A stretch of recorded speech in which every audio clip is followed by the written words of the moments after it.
Assalamu alaikum wa rahmatullahi wa barakatuh. Alhamdulillah, aquí estamos nuevamente. Inshallah vamos a seguir estudiando, que creo que es bien importante que como musulmanes estudiemos el din. Y lo que quiero, inshallah, hacer es ayudarlos, inshallah, y ayudarme a mí mismo primero, ¿no? Y que vayamos conociendo obras islámicas, conociendo cosas importantes, el gran legado que tenemos de nuestros grandes ulema, de los grandes sabios del Islam, que es bien importante, hermanos y hermanas, que para que podamos crecer como individuos y como sociedad musulmana, necesitamos conocer el gran legado que tenemos del Islam. O sea, el Islam no solamente es la vida del profeta Muhammad sallallahu alaihi wasallam y sus compañeros, sino es todo un arsenal de literatura que se ha escrito al respecto. Y tenemos obras monumentales, escolares y obras monumentales que han afectado a los musulmanes y a los escolares y que nos han afectado a nosotros en muchos casos sin darnos cuenta. Hemos, inshallah, desde que empecé al principio de Ramadán, hemos visto un libro de Akida de Ibn Taymiyyah, ¿no? Que fueron como 6 pláticas. Y luego vimos Usul al-Sunnah y luego vimos de Sheikh y Imam de Ahl Sunnah wal Jamaat, de Imam Ahmed ibn Hanbal. Y luego vimos un libro más recién de Sheikh Uthaymeen, que en paz descanse, que escribió sobre la creencia de los musulmanes, uno de los, como les decía, uno de los libros más completos porque abarca todo lo que, toda la discusión respecto a nuestra creencia hasta nuestra época. Es un libro muy completo, alhamdulillah lo vimos. Pero en todos los libros que hemos visto hasta ahorita, poca mención se hace de los jinn y del shaitán, que pues es algo del mundo no visto que no vemos. Es algo del ghaib, algo de nuestra creencia. Y generalmente no se menciona cuando en el famoso hadith se mencionan los 6 artículos de la fe, que es creer en Allah, en los ángeles, en los libros, en los mensajeros, en la vida que viene después de la muerte, en el qadr, en el qadr, en el destino. Pues no se menciona el jinn. Y pues tenemos que entender que Allah subhanahu wa ta'ala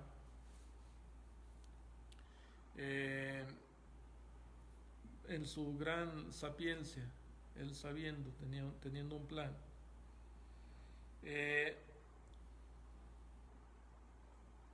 planeó que el shaitán se descarriara, o sea, Allah sabía que él se descarriaría y que sería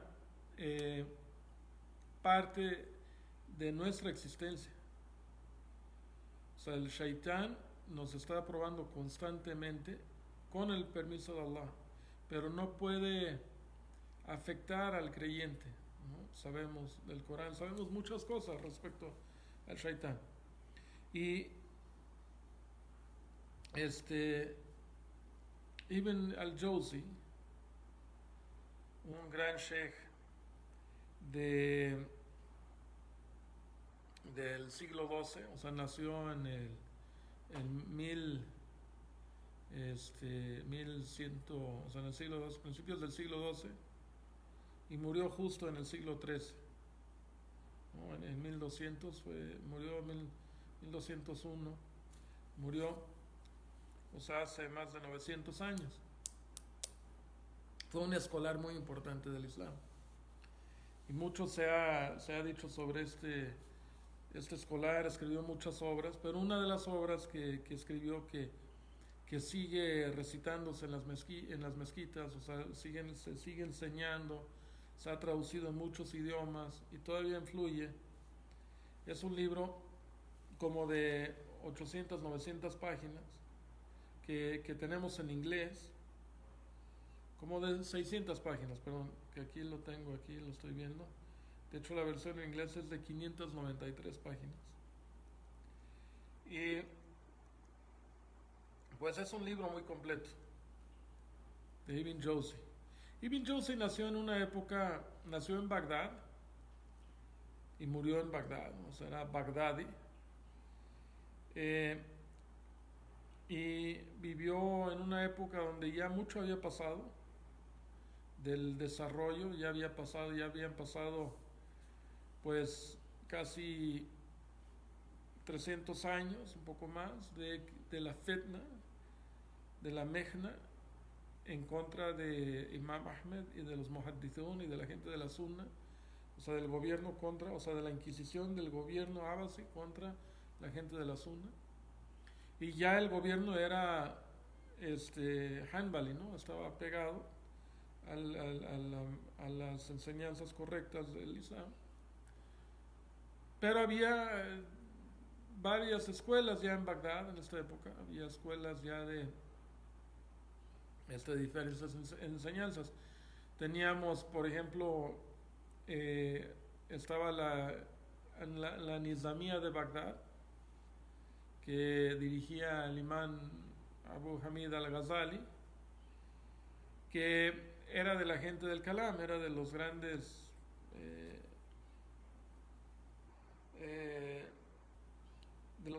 de la retórica y del Kalam, y fue un escolar muy destacado. Mucha gente fue influido por Imam Ghazali,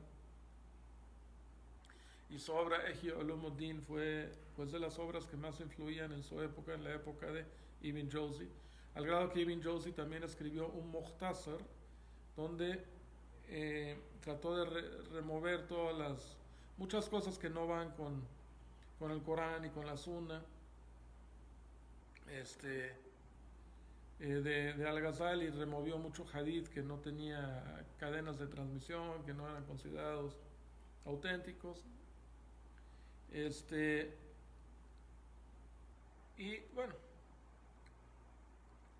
Ibn Jauzi pues vivió en esta época donde había mucha gente del Kalam y había también gente apegada a la Sunna. Había diferentes grupos de la gente apegada a la Sunna y al Faham, el entendimiento de los Salaf, la gente del Athar.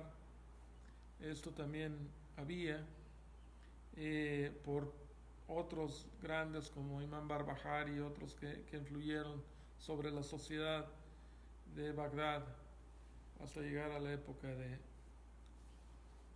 Ibn Jauzi. Y hubo alguna fitna también entre la Nizamía, la gente del Kalam, y la gente de la Sunna. Y había gente que tomaba como que el término medio. No eran momentos fáciles, como la historia de los musulmanes no es fácil en términos generales, ¿no? Ha habido corrientes que influyen, tendencias. Yo creo que hoy en día la tendencia más importante que influye sobre los musulmanes es la ilustración. Por eso digo, hay que tratar de reescribir la ilustración, hay que entender la ilustración cristiana, o sea, entender a los pensadores del siglo XVI, XVII, XVIII, XIX. O sea, hay que ir viendo este pensamiento porque es el que hoy impera en el mundo entero, incluyendo al mundo musulmán. Entonces nosotros somos como una respuesta a este pensamiento de la ilustración. Estamos dentro de esto, pues estamos siendo influidos por esto, cuando el Islam tiene su propio pensamiento. Y bueno, el shaitán juega un rol en la vida del hombre desde el principio. Y el shaitán estaba entre los ángeles. El shaitán estaba entre los ángeles. pero era de los jinn, quien fue creado del fuego. Y hay consenso de que fue el primero de los jinn, es el papá de todos los jinn, el primero. Y tiene descendencia. Pero no todos los jinn desobedecen. No todos los jinn desobedecen a Allah subhanahu wa ta'ala. Digo, hay jinns buenos y hay jinns que desobedecen, hay jinns que ayudan al shaitán. El shaitán definitivamente es un enemigo de la humanidad, de todos, tanto de los kufar como de los musulmanes. Y está determinado en malguiar a los musulmanes. Ibn Jawzi escribió un libro que se llama Talbis Iblis, cómo Iblis disfraza las cosas para el humano, para el musulmán, cómo los engaña, cómo les cambia la percepción de las cosas. Y a todos los círculos se mete el Iblis. Y inshallah, las próximas pláticas, en esta y en las próximas, vamos a hablar un poco de este libro porque es un libro que abarca muchos temas. Inshallah, antes de entrar al tema, quiero mencionar otro gran sheikh que también fue influido por Ibn Jawzi, por Ibn Taymiyyah y por otros grandes, y influyó a muchos como Ibn Rajab y así, o sea, todos los ulema, cuando ustedes escuchen de un alem, ese alem fue influido por alguien, y así es una cadena, ¿no? Y muchos de estos grandes ulema dejaron libros, ¿no? Y estos libros son los que quisiera que empezáramos a estudiar y a conocer, porque sí han jugado un rol a través de la historia y han sido citados y demás. Ibn Qayyim al-Jawzi dice que el shaitán tiene 7 formas. El shaitán tiene 7 formas de meterse a las obras del ser humano, de empezar a afectar al ser humano. La primera de ellas es por medio del kufr. O sea, lo primero que quiere el shaitán es de que hagamos kufr. Este es uno de los objetivos del shaitán. Segundo, para los musulmanes, que hagamos bid'ah, ¿no? Ibn Qayyim pone la bid'ah, y aquí vamos a ver también Ibn Jawzi en el libro de Talbis Iblis también menciona la bid'ah como una cuestión fundamental, y esto lo hemos estado viendo en los libros anteriores, en el libro de Usul Sunnah del Imam Ahmed. Esto está muy cimentado, y lo vimos también. Estos aspectos se ven en muchos otros libros como Sharh Sunnah de Imam Barbahari, porque la bid'ah destruye la sunnah. La bid'ah es lo opuesto a la sunnah, o sea, porque la sunnah se ve de muchos aspectos. Cuando hablamos de sunnah, puedes hablar de la sunnah en usul ad-din, puedes hablar de la sunnah en usul ad-din. Por ejemplo, puedes hablar de la sunnah, como en fiqh, como es sunnah, esa obra, ese salat es sunnah, quiere decir este salat es mustahab. Pero también en términos de usul al fiqh, cuando hablas de sunnah, pues estás hablando como la segunda fuente después del Corán. O sea, estás hablando de los hadith, de todos los dichos, y en el hadith, en el ilm al-hadith, cuando hablas de sunnah, pues estás hablando de sunnah fi'liya, kauliyya, no takririya. Pero cuando hablas de usul ad-din, cuando hablas del tema, por ejemplo, en usul as-sunnah del Imam Ahmed bin Hanbal, la sunnah aquí se refiere a nuestra creencia en diferencia del bid'ah y del kufr. O sea, es el fundamento, es el fundamento de nuestra religión.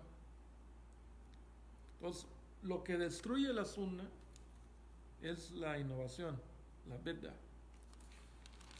Entonces, Ibn Qayyim al-Jawzi dice, en primer lugar, el shaitán quiere que hagamos kufr. En segundo lugar, que hagamos bid'ah. En tercer lugar, que hagamos de los kaba'ir, de los pecados mayores, ¿no? Imam Dahabi, Imam Dahabi escribió un gran libro sobre, o sea, un libro famoso, un libro no es muy grande, pero un libro que ha influido a muchos, que es sobre el kaba'ir. Ahí menciona, hace varios años traduje lo esencial de este libro al español. Lo tengo ahí en Facebook. O sea, hay los pecados mayores, ¿no? O sea, primero o sea, el shaitán quiere que hagamos kufur, sino que hagamos bid'ah, sino que hagamos pecados mayores. Y el cuarto punto es que hagamos el sagair, que hagamos pecados menores y que no le demos mucha importancia. Y luego 5, que nos distraigamos con el mubahat, ¿no? O sea, las cosas permitidas, que estemos distraídos con las cosas que Allah permite, con la dunya. Y sexto, o sea, esto es Ibn Qayyim al-Jawzi rahmatullahi alayhi está haciendo esta explicación, y es muy cierto. El shaitán no deja en paz al musulmán. O sea, primero el kufur, él quiere que hagamos kufur o shirk.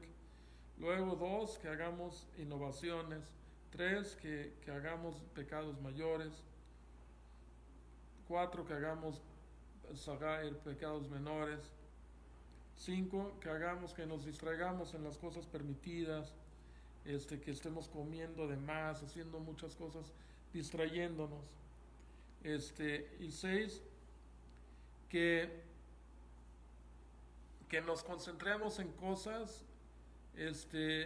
menores, o sea, puede haber cosas buenas, pero nos concentramos en las cosas menos importantes, ¿no? Esa es otra, que estemos ahí perdiendo el tiempo con cosas que no son de importancia en el din, que son del din, pero no son de gran importancia, no son prioritarias. Y luego el 7, en general, pues el shaitán está haciendo waswas y nos está atacando constantemente. Y el shaitán que nos ataca y que hay que tomar en serio estos ataques. O sea, el shaitán, o sea, Allah nos dice, fatahiduhu haduwan, tómenlo como un enemigo. Entonces el shaitán está ahí como haciéndonos, es un enemigo. Siempre está ahí dándonos lata y molestándonos. Pero ¿cómo nos defendemos del shaitán? Pues refugiándonos en Allah. O sea, hoy escuché a un sheikh, un sheikh importante de Egipto. No voy a dar su nombre porque luego hay fitna, pero es un sheikh sobre el Corán y la Sunna. Decía que así como un perro, cuando tú llegas, por ejemplo, a un lugar, a una casa, y el perro está molestándote, te está ladrando y ladrando, tú te le puedes poner, ¿no? Y decir, shh, y sácate, órale, bu.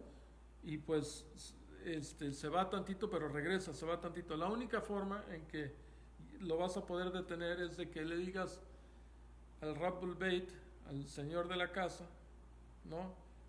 Oye, amigo, por favor, dile a tu perro que esté tranquilo, ¿no? Y así va a estar tranquilo. Y pues daba un poco esta analogía, porque el shaitán,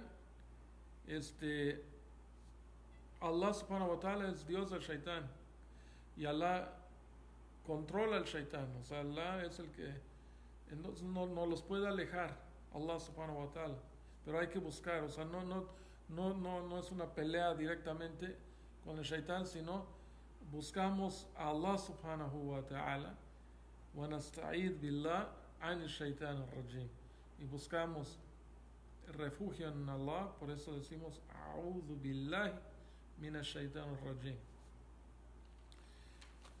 Y pues el shaitán está constantemente tratando de desviar a la humanidad. Y esto es algo que Ibn al-Jawzi escribe todo un libro de 600 páginas para que nos demos cuenta de qué maneras el shaitán nos está atacando. El Shaitán tiene su ejército, el Shaitán tiene su arsh sobre el océano, ¿no? Y está ocupado, ¿no? Tratando de desviar a la humanidad y llevarse a los que más pueda al infierno. Él sabe que él será combustible del infierno y se va a tratar de llevar a todos los que él pueda. Y, y sabe que el hombre le tiene coraje al hombre, le tiene envidia al hombre, está molesto con el hombre.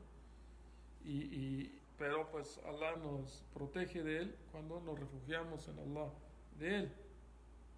Allah nos dice que no lo adoremos a él. La ta'budu shaitan. Y la ibadat del shaitan, el ibadat del shaitan puede ser muchos aspectos, a veces sin darnos cuenta, ¿no? Pero nos advierte Allah subhanahu wa ta'ala que no adoremos. Esto lo vamos a ver más adelante, inshallah. Vamos a ver algunos de estos aspectos. Y bueno, a veces no nos damos cuenta. El shaitán también es enemigo de los jinn también, porque no todos los jinn son malévolos o son shayatín. O sea, hay jinn que también obedecen a Allah. Entonces el shaitán también yuwaswas y ataca a los jinn mismos. ¿Okay? El shaitán también quiere llevarse al jinn también al infierno. Bueno, pues Ibn Jawzi escribió este libro, Talbis Iblis, que ha sido leído, lo escribió finales del siglo XI, del siglo XII, perdón, y murió justo en el 1200, siglo XIII. Y Ibn Jawzi influyó Ibn Jawzi sobre Ibn Taymiyyah, ¿no?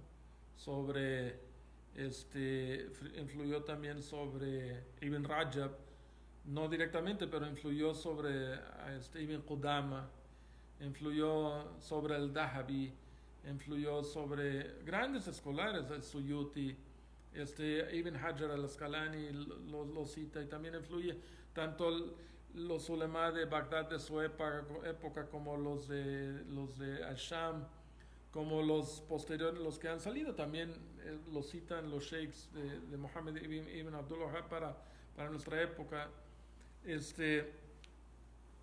Y fue un sheikh influyente, ¿no? Sobre sus escritos quiero citarles lo que han dicho, porque era un predicador. O sea, más que escribía todo lo que podía y era un sabio, realmente estudiaba mucho. Pero más que eso, era un predicador. O sea, hay muchas narraciones.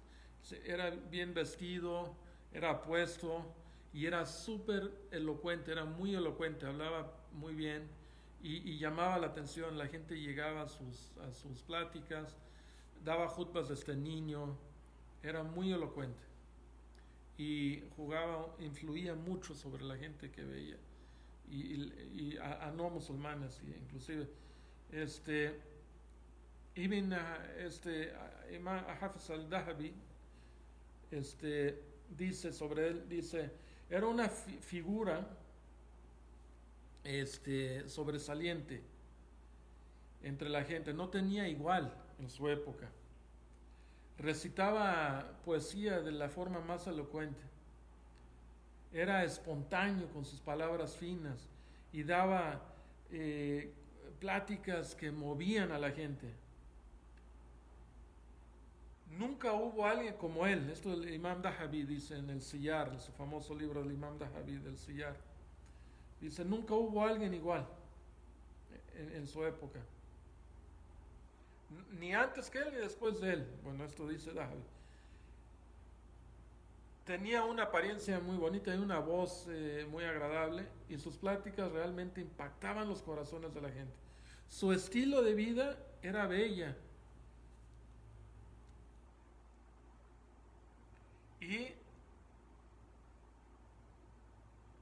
Y dijo Ibn dijo Imam Dahabi, dijo, y no creo que haya otro como él. Subhanallah, o sea, y Dahabi lo veía muy, muy elevado. El Hafiz Ibn Rajab dijo sobre él, escribiendo sobre él, dice, así que podemos concluir que sus reuniones, sus círculos de estudio eran de exhortación, que eran sui generis, ¿no? O sea, que no había algo parecido. O sea, realmente impactaba sobre la gente Ibn Jauzi. Y sus beneficios eran tremendos, ¿no? Por eso yo aquí hago pausa. O sea, en la umma hoy, o sea, tenemos gente que es más famosa que otra, ¿no? Hay gente más escolar que otra y que no es tan famosa, ¿no? Por ejemplo, en el mundo de angloparlante, por ejemplo, también en el mundo árabe y un poco ya empieza también en el mundo de habla hispana. O sea, hay musulmanes, hay trabajadores que son muy elocuentes, que dan muy buenas conferencias y que jalan a mucha gente. Entonces, este es un problema que tenemos hoy, porque muchos de los famosos no siempre están sobre la verdad, ¿no? O sea, tenemos personalidades muy famosas que son musulmanas, pero no están sobre la sunna, ¿no? Realmente, o sea, como lo entendieron la gente del azar, la gente del hadith, ¿no? Y esto es un tema, ¿verdad?, que espero que con las últimas pláticas vayamos entendiendo, con los últimos libros que hemos visto, esto ya lo vayamos entendiendo. Pero, sin embargo, hay hermanos que ya, alhamdulillah, son famosos y que sí promueven el entendimiento del Corán y de la Sunna. Y hay gente que los ataca por detallitos, pero ahí es donde yo no estoy de acuerdo. Yo no estoy de acuerdo con esta metodología de estar exponiendo los errores de pequeños detalles de hermanos que tienen mucha audiencia, porque Allah les favoreció en ese aspecto para que llegaran a purificar las filas de los musulmanes, ¿no? En el caso, por ejemplo, de Yasser Qadi, de Omar Suleiman, que tienen, que están enseñando a la gente fundamentos del Corán y de la Sunna, y luego son agredidos por otros hermanos que quizá en algunas áreas teológicas, en algunos argumentos de nuestra akida estén un poco más fortalecidos, pero están en un error al estar exponiendo pequeños detalles. No es la metodología. Y Ibn Jauzi abarca esto en el Talbis de una forma muy interesante, por cierto, muy interesante, o sea, porque habla de cómo el shaitán se mete a los diferentes círculos, cómo se mete con los sufi, cómo se mete con Ahl al-Hadith, y justo Ibn Jauzi, o sea, en el siglo doceavo, se mete a explicar cómo con la ciencia del Jarh wa Ta'dil afectó a la gente del hadith. Y esto es un problema en la actualidad que tenemos entre los que dicen seguir Corán y la Sunna y que promueven la ideología de los salaf y de las primeras generaciones. Pues hay muchos, pero encontrarás que entre ellos están peleando. Y a mí me ha pasado, he ido, por ejemplo, a Kuwait a una conferencia, a un seminario, y en ese seminario me decían, no, pues el sheikh, el bueno es tal sheikh, y luego iba después de 3 años a otro seminario y me decían, no, a ese ya no le hagas caso, ahora siga ¿no? Y esto pasa, ¿no? También en Estados Unidos, en Inglaterra, este problema es un problema, o sea, no tenemos tolerancia. Y creo que nos hace falta estudiar más a fondo muchos aspectos de la sociedad en la que vivimos, porque a veces no es entendible que aún siendo productos de cierta forma, somos producto de la ilustración, ¿no? Todavía caemos en esa, o sea, algo nos debiese de haber enseñado la ilustración, ¿no? O sea, la tolerancia, ¿no? Y conociendo, por eso hay que estudiar, hay que reescribir la ilustración en base a la revelación, ¿no? Con la luz de la revelación, reescribir la ilustración en base a la revelación o a la luz de la revelación, reescribir la ilustración a la luz de la revelación, porque ese fue un gran problema, ¿no? Si no me quiero meter mucho en ese tema, pero me voy a meter, inshallah, porque es algo que tenemos que contemplar como los musulmanes. Cómo resolver esto de la influencia del enlightenment, de la ilustración, tanto del Locke como de todos los filósofos y todos los que han construido el pensamiento de la actualidad, porque también ha afectado sobre el mundo musulmán. Y el ser pensante no es meramente este Corán y Sunna, sino lleva vive en este mundo y lamentablemente, y es uno de los problemas, o sea, sí, tenemos, de lo que hemos estudiado hasta ahorita, ¿verdad? Deberíamos entender que sí, el Islam es una forma de vida completa, sin embargo, pues gran parte de nuestra vida la siguen llenando principios de la ilustración y no principios islámicos. Por eso digo, tenemos que reevaluar esta situación y ver cómo podemos llenarlo más de principios islámicos. Pero bueno, Ibn Rajab estaba diciendo sobre Ibn Jawzi que sus reuniones estaban llenas de exhortación y que no había él escuchado nada como, o sea, que él no sabía de alguien como él. Eran reuniones de mucho beneficio, donde al-ghafil, donde el que no recordaba mucho, el desatento, era recordado, ¿no? Donde el jahil, donde el ignorante, aprendía, donde los pecadores se arrepentían, donde los mushriks se hacían musulmanes. Subhanallah. O sea, en los círculos del Imam Jawzi, el ghafil, el desatento, recordaba, el ignorante aprendía, los pecadores se arrepentían y los mushriks se hacían musulmanes, mashallah. También Sheikh al-Islam Ibn Taymiyyah, en uno de sus libros, Ajriba al-Misriya, se llama Ajriba al-Misriya, escribió, Sheikh Abu al-Faraj, que era también el nombre de Abu Faraj al-Hafid, era excelente en muchas ciencias y escribió mucho sobre muchos temas. Y Ibn Taymiyyah dice que más de 1000 libros se escribieron. O sea, Ibn Jawzi escribió más de 1000 libros.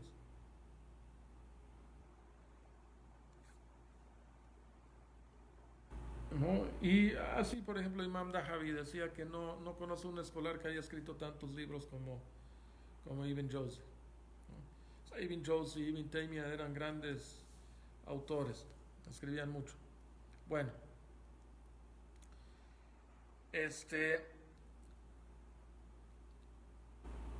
en su libro empieza explicando Ibn Jawzi por qué escribió este libro, pero yo quiero repasar porque vamos a ver, inshallah, en los próximos días, poco a poco vamos a ver los capítulos del libro y algunas cosas de este libro. Eh,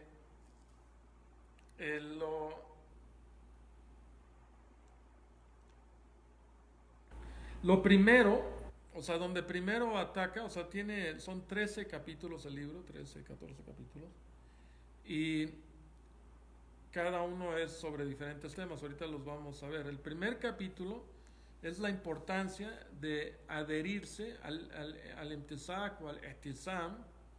Al ihtisam es un concepto bien importante, hermanos, recuerden este concepto.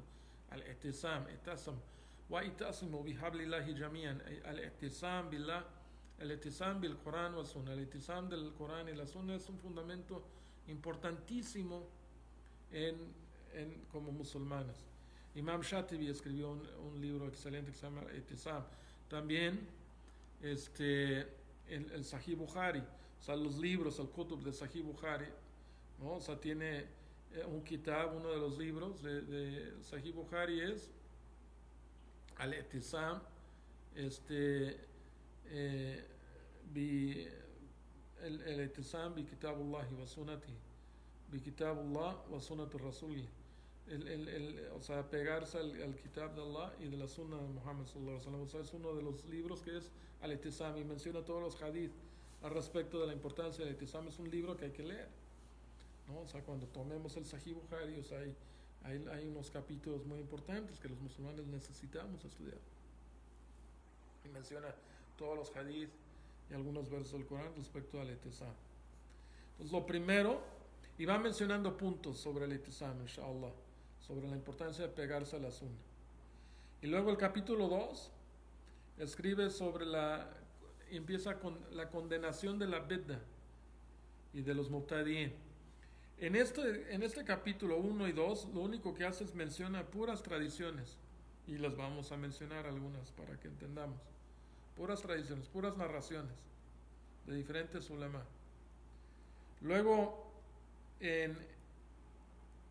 hablando de los innovadores, pues también nos explica cómo éramos un Jamaat y empezamos a dividir, y pues hubo el Qadariyya, el Jahmiyya, el Murjiya, el Rafida, o sea, diferentes grupos se empezaron a formar en los primeros siglos, ¿no? Y luego el capítulo 3 nos advierte de las seducciones del Shaitán, ¿no? Y cómo el Shaitán empieza a seducir al hombre en diferentes cuestiones, ¿no? De cómo juega con el hombre. Y luego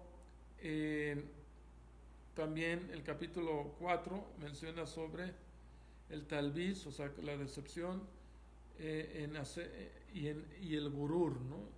O sea, cómo nos engaña, ¿no? Y también en el capítulo 5 habla de cómo el shaitán se mete a la creencia, al i'tiqad, o sea, usa la palabra i'tiqad, o sea, cómo se mete a la qaid, a los credos y a las creencias de las religiones en general, cómo se metió con los sofistas, con un grupo de filósofos, cómo se metió en la filosofía con los secularistas, o sea, hay un tipo de secularistas en la época de Ibn Jawzi, como con los naturalistas, con los dualistas, con los filósofos en general, y escribe mucho de este tema, cómo se mete en la cuestión de los horóscopos, en la idolatría,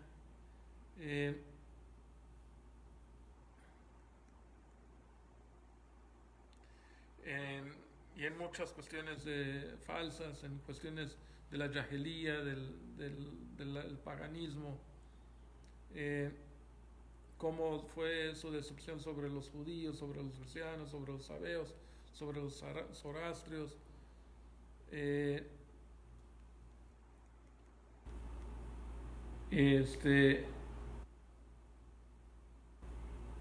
y sobre la gente que creía en la reencarnación. En el capítulo 5. En el capítulo 6 habla de cómo ataca a la gente de nuestra umma, cómo el shaitán trata de decibir o de engañar a la gente de nuestra umma en cuestiones de nuestra creencia y nuestra religión. Luego dice cómo ataca a los intelectuales, cómo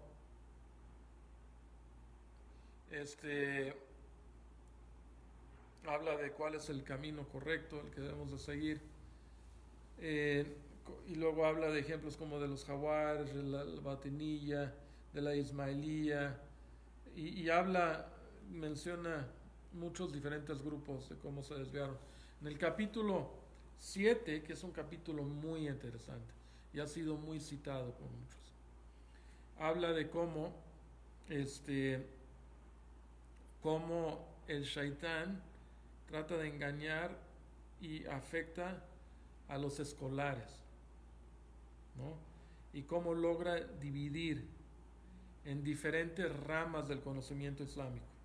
Entonces hay, por ejemplo, cómo se mete con los recitadores del Corán, cómo se mete con la gente del hadith, cómo se mete con los fuqaha, cómo se mete con los gobernadores y con los sultanes, cómo se mete y es interesante que considera en este aspecto a los sultanes y a los gobernadores como parte del cuerpo religioso, ¿eh?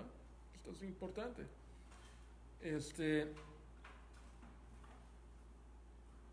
Cómo Eh, cómo se mete con los qusás, la gente que narra historias, que era también una tradición que había, que hubo por muchos siglos, ¿no? Gente que hacía círculos de estudio y narraban historias y demás.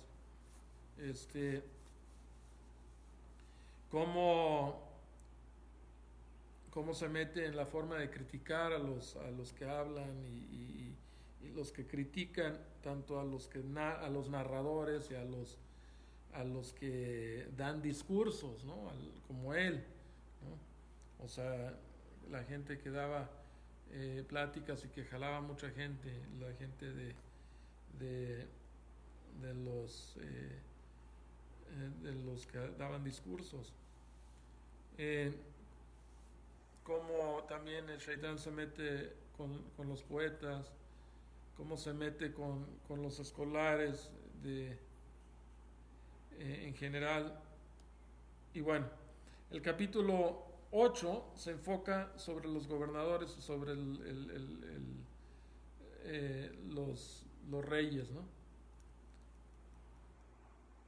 En el capítulo 9 se mete como el Shaitán se mete con la gente en general, con los musulmanes en general, con con la adoración en general, cómo se mete en cuestiones de la ablución, en cuestiones del salat, en cuestiones de la lectura del Corán, en el ayuno, en el hajj.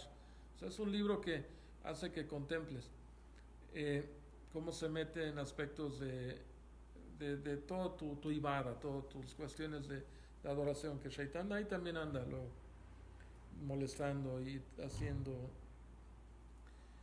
También en el capítulo 10 cómo se mete con la gente que hace los ascetas, ¿no? El zuhad, los que hacen, que eran los ascetas, ¿no? Y estos, había mucho ascetismo, y hubo, y todavía hay, pero hoy en día pues hay una confusión entre lo que es ser un asceta y ser un sufi, porque el sufi tiene su ideología, su metodología, y ya tiene cosas completamente muy lejanas de la sunna.